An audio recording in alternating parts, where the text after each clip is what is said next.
आदाब नमस्कार, मैं शाहिद उमर। स्वागत है आप सभी का सियासत टीवी के साउथ इंडिया एक्सप्रेस में। आइए देखते हैं मुख्य समाचार। तेलंगाना सरकार अब राज्य भर में प्रत्येक महिला बस यात्री को विशेष महालक्ष्मी कार्ड उपलब्ध कराना शुरू करेगी। उप मुख्यमंत्री भट्टी विक्रमार्क ने आज यह घोषणा की है। हैदराबाद के प्रजा भवन में परिवहन मंत्री पुन्नम प्रभाकर रेड्डी के साथ बोलते हुए भट्टी ने कहा कि 9 दिसंबर 2023 को योजना की शुरुआत के बाद से 255 करोड़ मुफ्त बस यात्राएं की जा चुकी हैं।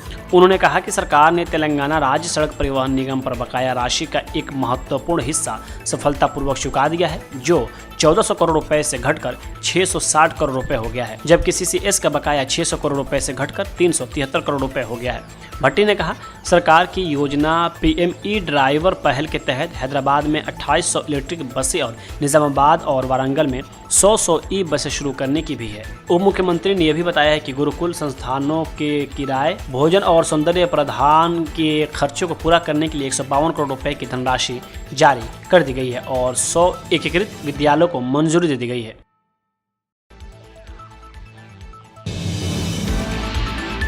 बीआरएस के अध्यक्ष और पूर्व मुख्यमंत्री के चंद्रशेखर राव ने रविवार को लंबे समय बाद पहली बार सार्वजनिक रूप से उपस्थिति होकर तेलंगाना के साथ विश्वासघात करने के लिए कांग्रेस और भारतीय जनता पार्टी दोनों की आलोचना की। पार्टी प्रमुख ने तेलंगाना भवन में एक प्रेस कॉन्फ्रेंस आयोजित कर तेलंगाना में कांग्रेस सरकार के असफल वादों को उजागर किया। केसीआर ने कहा कि कांग्रेस रियल एस्टेट सौदे में ही व्यस्त है और उसका ध्यान किसी और चीज पर नहीं है। केसीआर ने कहा कि जब से कांग्रेस सत्ता में आई है, तेलंगाना में संकट मंडरा रहा है। उन्होंने यह भी कहा कि तेलंगाना के किसानों को कृष्णा और गोदावरी नदियों के पानी में उनका हिस्सा दिलाने के लिए पालमुरु, रंगारेड्डी और नालगोंडा जिलों में जनसभाएं आयोजित की जाएंगी। उन्होंने कहा कि पालमुरु रंगारेड्डी लिफ्ट सिंचाई परियोजना की विस्तृत परियोजना रिपोर्ट कांग्रेस के शासनकाल में केंद्र सरकार द्वारा वापस भेज दी गई थी और राज्य के हितों की रक्षा करने में असमर्थ रहने के लिए उन्होंने सरकार की आलोचना की।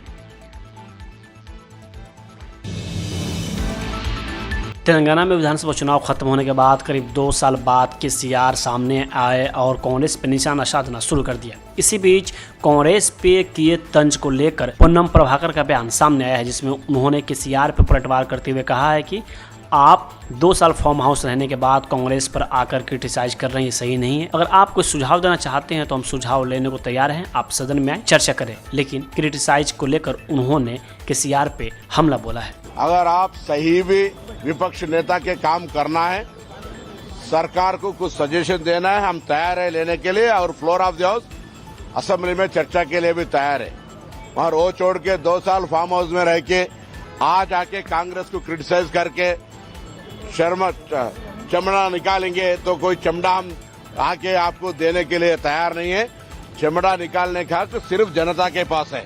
और आज केंद्र सरकार तेलंगाना के ऊपर पूरे साजिश के साथ किसी 1 रुपए का फंड्स भी नहीं दे रहे। अगर सही भी आकर आपको ताकत है तो आओ मिलके तेलंगाना जनता के लिए, तेलंगाना डेवलपमेंट के लिए लड़ेंगे। और आप कोई सजेशन भी देना चाहे तो हम रेडी है इसके लिए लेने के लिए।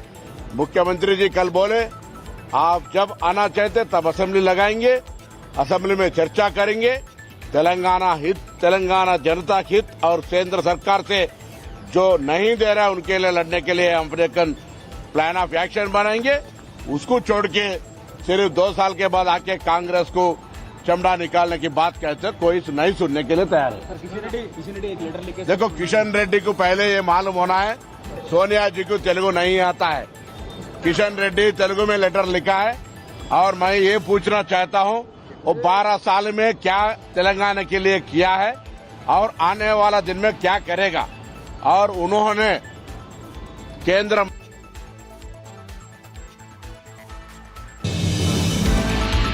केंद्रीय वित्त मंत्री पी चिदम्बरम के इस बयान पर कि गांधी और नेहरू भारतीयों की गहरी चेतना में बुद्ध और ईसा की तरह बसे हुए हैं। भाजपा नेता प्रकाश रेड्डी ने कहा कि श्री चिदम्बरम ने बिल्कुल सही कहा कि गांधी और नेहरू बुद्ध और ईसा की तरह रहते थे। ईसा भारतीय मूल के नहीं थे और नेहरू भी भारतीय मूल के नहीं थे।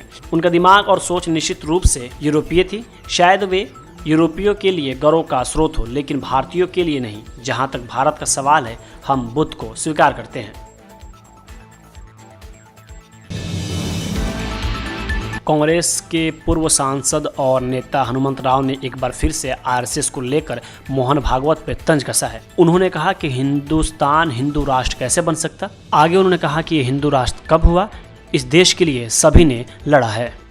मोहन भगत आरएसएस का चीफ, 100 ईयर्स ऑफ आरएसएस का नाम पे फिर एक मरता देश में एक हंगामा करने वाले, ये हिंदू देश कैसा हो सकता बताइए बोलो। जो मुस्लिम कंट्री है वो चले गया, वो पाकिस्तान, यहाँ हिंदू देश कभी नहीं बन सकता।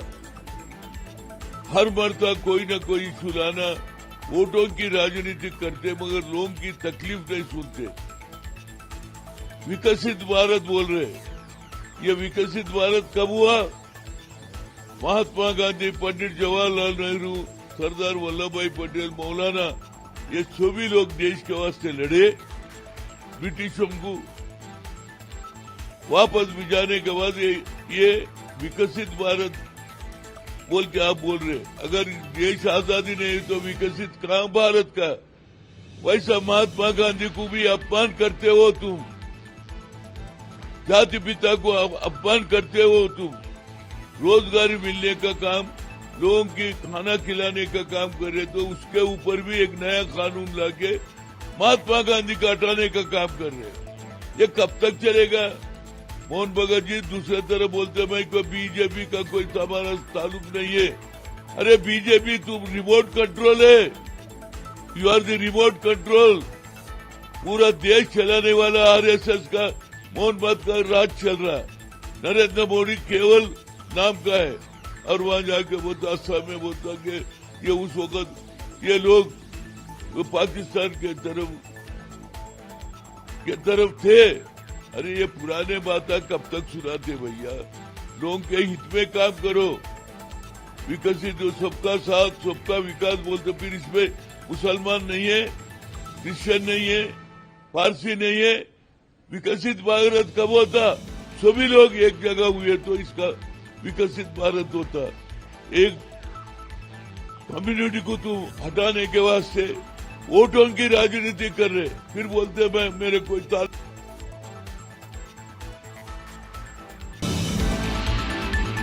कांग्रेस के राष्ट्रीय अध्यक्ष मल्लिकार्जुन खड़गे से मुलाकात के बाद कर्नाटका के गृह मंत्री जी परमेश्वर ने कहा कि मैंने कांग्रेस अध्यक्ष से मुलाकात की, लेकिन चूंकि हमारा रिश्ता अलग है और हम पारिवारिक संबंध में हैं, इसलिए मैंने पारिवारिक मामलों पर चर्चा की, राजनीति पर नहीं। राज्य में चल रहे मुख्यमंत्री पद के विवाद पर चर्चा के बारे में पूछे जाने पर उन्होंने हमसे कहा कि हमारे बीच जो भी मतभेद है उन्हें स्थानीय स्तर पर सुलझाएं। तो यही संदेश है। अगर अखिल भारतीय कांग्रेस अध्यक्ष कहते हैं कि हमें इसे आपस में सुलझाना होगा और इसमें हाईकमांड का कोई लेना देना नहीं है, तो हम सभी को एक साथ बैठकर इसका समाधान निकालना होगा।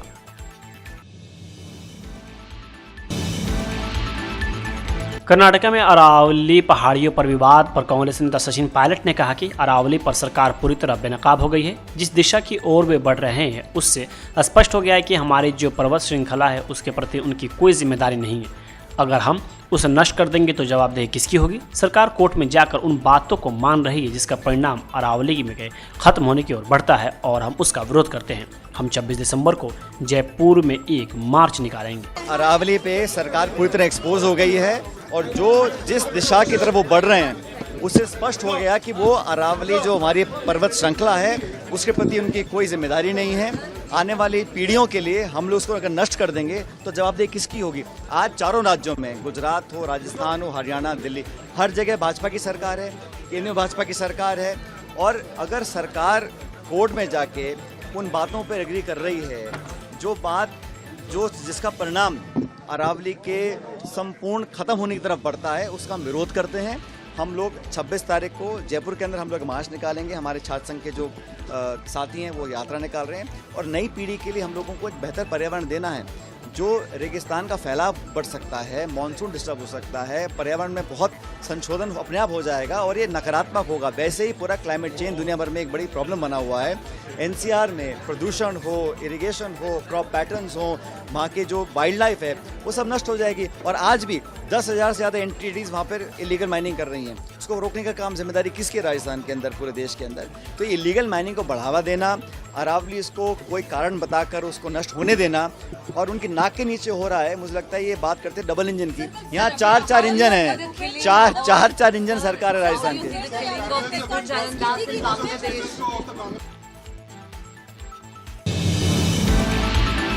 केंद्र सरकार के हालिया रेल किराया वृद्धि के फैसले की आलोचना करते हुए कांग्रेस अध्यक्ष मल्लिकार्जुन खड़गे ने आज प्रधानमंत्री मोदी के नेतृत्व वाली सरकार पर आम जनता पर बोझ डालने का आरोप लगाया और कहा कि रेलवे इस समय उपेक्षा, उदासीनता और झूठे प्रचार की दुखद गाथा का सामना कर रहा है। सोशल मीडिया प्लेटफॉर्म एक्स पर एक पोस्ट में खड़गे ने आरोप लगाया कि अलग रेलवे बजट को खत्म करने के बाद से रेलवे में जवाबदेही कम हो गई है। उन्होंने दावा किया कि सरकार रेलवे की बिगड़ती स्थिति को सुधारने के बजाय प्रचार पर ध्यान केंद्रित कर रही है। एक पोस्ट में लिखा गया है कि मोदी सरकार आम जनता को लूटने का कोई मौका नहीं छोड़ रही है। केंद्रीय बजट से कुछ ही दिन पहले एक ही साल में दूसरी बार रेलवे किराया बढ़ाया गया है। अलग रेलवे बजट न होने से जवाबदेही गायब हो गई है। रेलवे कुपोषित है क्योंकि मोदी सरकार ठोस काम करने के बजाय झूठे प्रचार में व्यस्त है।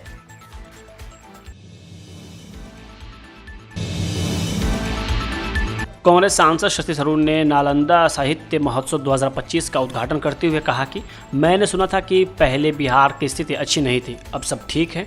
उन्होंने आगे कहा 20 साल बाद इस परिसर को देखना, लोगों से मिलना और छात्रों से बातचीत करना मेरे लिए बेहद खुशी की बात है। नालंदा विश्वविद्यालय को आगे बढ़ाया जाना चाहिए। इसे केंद्र और राज्य सरकार दोनों को पूरा करने का समर्थन मिलना चाहिए। बदलाव तो बहुत देखते हैं, लेकिन मैं तो पहले इतना साल पहले नहीं आया था। मैं सुना हूँ कि हाल अच्छा नहीं था। हाँ। आजकल तो रास्ते अच्छा लग रहा है, रात के वक्त के लोग बाहर है, इलेक्ट्रिसिटी चल रही है, पानी चल रही है, सब कुछ मेरे ख्याल में अच्छा लग रहा है। नालंदा ज्ञान की असली रही है, विरासत की असली है, यहाँ साहित्य उत्सव हो रहा है। नालंदा तो अलग बात है, क्योंकि मैं 20 साल पहले लिखा था, जब हमारे राष्ट्रपति अब्दुल कलाम साहब ने कहा कि नालंदा को रिवाइव करना चाहिए, कि मैंने कहा कि उसका परंपरा क्या है, उनकी विरासत क्या है, और हमें इसको ज़रूर ये 21वीं शताब्दी में कुछ करना चाहिए।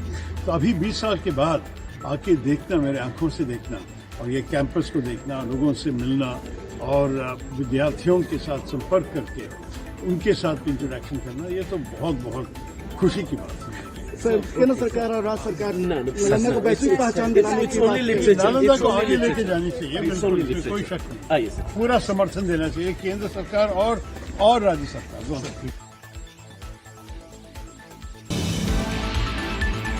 केरल की स्वास्थ्य मंत्री वीना जॉर्ज ने कहा कि हमारे देश के स्वास्थ्य क्षेत्र के इतिहास में पहली बार किसी जिला स्तरीय अस्पताल में हृदय प्रत्यारोपण होने जा रहा है। एक 46 वर्षीय व्यक्ति सड़क दुर्घटना में घायल हो गया। मानसिक मृत्यु की पुष्टि होने के बाद परिवार ने अंगदान प्रक्रिया के माध्यम से अंगदान करने की सहमति दी है। मैं परिवार के इस निर्णय के लिए उन्हें धन्यवाद देना चाहती हूँ। अपने दुख में उन्होंने एक महान निर्णय लिया है और मैं परिवार के प्रति अपनी संवेदना और शोक व्यक्त करती हूँ। अब तिरुवनंतपुरम मेडिकल कॉलेज में शल्य प्रक्रिया शुरू हो गई है। वहीं आगे उन्होंने ये भी कहा कि मुख्यमंत्री ने गृह विभाग को निर्देश दिए हैं, हृदय को एर्नाकुलम ले जाया जाएगा।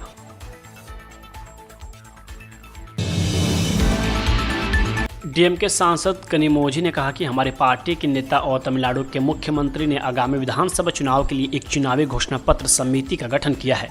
मुख्यमंत्री ने हमें सतत विकास पर ध्यान केंद्रित करने, राज्यों और महिलाओं के अधिकारों को महत्व देने और इसे समावेशी बनाने का दृष्टिकोण दिया है।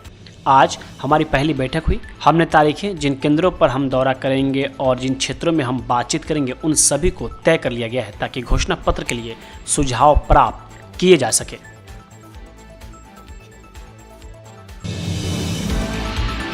शिवसेना यूबीटी नेता संजय राउत ने कहा कि सभी जानते हैं कि भाजपा सबसे बड़ी पार्टी कैसे बनती है। बिहार में जो हुआ वही महाराष्ट्र नगर परिषद चुनाव में हुआ है। विधानसभा चुनाव में जो परिणाम आए वही अब नगर परिषद चुनाव में भी दिख रहे हैं। वही आपको बता दें कि नगर परिषद चुनाव में बीजेपी ने बड़ी जीत हासिल की है। वही इसी बीच शिवसेना यूबीटी संजय राउत का बयान सामने आया है। बीजेपी सबसे बड़ी पार्टी कैसे बनकर आती है सबको मालूम। जो बिहार में हो गया वही महाराष्ट्र के नगर पंचायत चुनाव में। आप देखिए ना, जिस तरह से विधानसभा में जो नतीजा है वही नतीजे, वही आंकड़े अब नगर पंचायत में आ गए। 120-125 विधानसभा के विधायक उनके चुनकर आए थे नगर पंचायत के 120-125 में बीजेपी जा गई। शिंदे के 54 के आसपास विधायक आए थे, इस बार नगर पालिका नगर पंचायत भी 54 आ गई। 40-42 अजित पवार के आए थे, वही आंकड़ा नगर पालिका में आ गया। वही मशीन है, वही सेटिंग और वही फिटिंग है। नई बात कोई ना, अरे आंकड़े तो बदल दो भाई, आंकड़े तो बदल दो। हाँ, ये लोकतंत्र है क्या? पैसा कितना पानी जैसा बहाया, पानी से भी ज्यादा बहाया, तूफान आ गया पैसे में। मैंने कल भी कहा कि जिस नगर पालिका नगर पंचायत का बजट 25 करोड़ है, वहाँ 200-200 करोड़ जीतने के लिए खर्चा किया, 10-10 करोड़ लोगों में बांट दिए। कहाँ से आता है पैसा? ये फडणवीस साहब बता सकते हैं? ये पैसा महाराष्ट्र में कहाँ से आता है? शिंदे के पास, अजित पवार के पास, आपके पास। हाँ, कौन देता है पैसा? आप, हमको तो कोई देता नहीं। तो आप कहाँ से लाते हो पैसा? महाराष्ट्र की लूट करके, डकैत करके आपने जगह जगह पर रहमान डकैत रखे, पैसा जमा कर। हाँ, और आप जीतने के बाद रविंद्र चौहान नाच रहे हैं, फोटो देख रहा हूँ मैं, नाच लो। ये लोकतंत्र देश का बहुत मजबूत है, एक दिन आपको यहाँ से धक्के मार कर निकाल देगा। Thank you.